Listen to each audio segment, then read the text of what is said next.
शेतकरी मित्रांनो, सध्या गावागावात आणि व्हॉट्सअप ग्रुप्सवर एक मोठी चर्चा सुरू आहे. ती म्हणजे जर तुमच्या मोबाईलमध्ये राज्य शासनाचे महाविस्तार AI हे ॲप नसेल तर तुम्हाला PM किसान किंवा नमो शेतकरी योजनेचा पुढचा हप्ता मिळणार नाही. काही ठिकाणी तर कृषी अधिकाऱ्यांनी सुद्धा असं सांगितलं आहे की हे ॲप बंधनकारक आहे. त्यामुळे बरेच शेतकरी बांधव घाबरले आहेत. ज्यांच्याकडे साधा मोबाईल आहे किंवा ज्यांना ॲप वापरता येत नाही त्यांनी काय करायचं? तर मंडळी, घाबरून जाण्याचं काहीच कारण नाही. आजच्या या व्हिडिओमध्ये आपण या अफवेचं सत्य जाणून घेणार आहोत आणि हे नवीन महाविस्तार AI ॲप नेमकं काय भानगड आहे, त्याचा शेतकऱ्याला काय फायदा होणार आहे, हे अगदी सोप्या भाषेत समजून घेणार आहोत.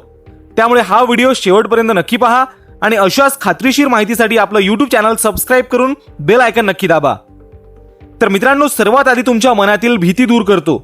मंडळी, PM किसान सन्मान निधी योजनेचा येणारा 22वा हप्ता मिळवण्यासाठी हे महाविस्तार AI ॲप्लिकेशन डाउनलोड करणं बंधनकारक नाही. हो, तुम्ही बरोबर ऐकलत. जर तुमच्या मोबाईलमध्ये हे ॲप नसेल तरीही तुमचे हफ्ते थांबणार नाहीत. मग सरकार किंवा अधिकारी हे ॲप डाउनलोड करा म्हणून का आग्रह करत आहेत? त्याचं कारण असं आहे की शासनाला शेतीमध्ये आता डिजिटल क्रांती आणायची आहे. जसं आपण मोबाईलवरून पैसे पाठवतो तसंच शेतीचे प्रश्न सुद्धा मोबाईलवरच सुटावेत, हा यामागचा उद्देश आहे. शेतकऱ्यांनी नवीन तंत्रज्ञान वापरावं म्हणून थोडासा दबाव टाकला जातोय, पण त्याचा आणि तुमचा हफ्त्याचा थेट संबंध नाही. तर आता प्रश्न असा आहे की जर हे सक्तीचं नाही तर आपण ते का वापरावं? तर मित्रांनो, हे ॲप खरोखरच आपल्या खूपच कामाचं आहे. यात अशी काही जादूची फीचर्स आहेत जी आपला खूप खर्च आणि वेळ वाचवू शकतात. चला तर पाहूया याचे मुख्य फायदे. तर पिकावरील रोग ओळखा. आपल्या पिकावर एखादी अळी किंवा रोग पडला की आपण धावत कृषी केंद्रावर जातो आणि दुकानदार देईल ती औषधं घेतो. पण या ॲपमध्ये कीड रोग ओळखा नावाचा एक ऑप्शन आहे. तुम्हाला फक्त ॲप उघडून तुमच्या रोग पडलेल्या झाडाच्या किंवा पानाचा फोटो काढायचा आहे.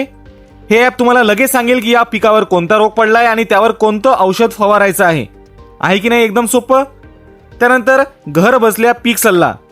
तुम्ही तुमच्या शेतात कोणतं पीक लावलंय, उदाहरणार्थ कापूस, सोयाबीन, तूर आणि पेरणी कधी केली, ही माहिती यात भरली की हे ॲप तुम्हाला वेळोवेळी मार्गदर्शन करेल.